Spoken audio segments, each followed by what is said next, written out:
భృగు మహర్షి శపించడం వల్లనే సీతారాములు ఇద్దరికీ కూడా వియోగం కలిగిందా? ఈ విషయాన్ని తెలుసుకోవడానికి ఈ షార్ట్ వీడియోని పూర్తిగా చూడండి.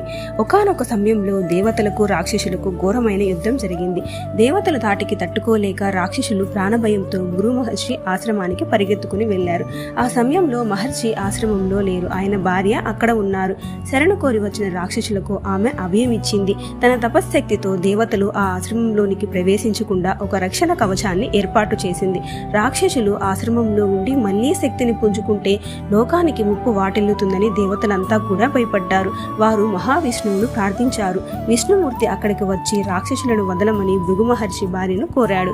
కానీ ఆమె శరణు కోరి వచ్చిన వారిని రక్షించడం నా ధర్మము, నేను వారిని వదలను అని ఖచ్చితంగా చెప్పేసింది. ధర్మానికి విరుద్ధంగా రాక్షసులకు రక్షణ కల్పిస్తుందని భావించి లోక కళ్యాణం కోసము విష్ణుమూర్తిని తన సుదర్శన చక్రంతో ఆమె శిరస్సు ఖండించేశాడు.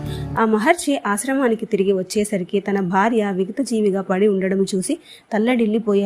ఆగ్రహంతో ఊగిపోతూ విష్ణుమూర్తిని ఉద్దేశించి ఇలా శపించాడు. నేను లేని సమయంలో అపరాధం చేయని నా భార్యను సంహరించి నాకు భార్యా వియోగాన్ని కలిగించావు కాబట్టి నీవు కూడా భూలోకంలో మనుషుడిగా జన్మించి చాలా సంవత్సరాల పాటు భార్యా వియోగాన్ని అనుభవిస్తావు అని శపించాడు. ఈ శాపం వల్లనే రామావతారంలో రాముడు సీత ఇద్దరూ కూడా వియోగము అనుభవించాల్సి వచ్చింది. పూర్తి కథ కావాలి అంటే లాంగ్ వీడియో పోస్ట్ చేస్తున్నాను, చూసేసేయండి. Thank you for watching my videos.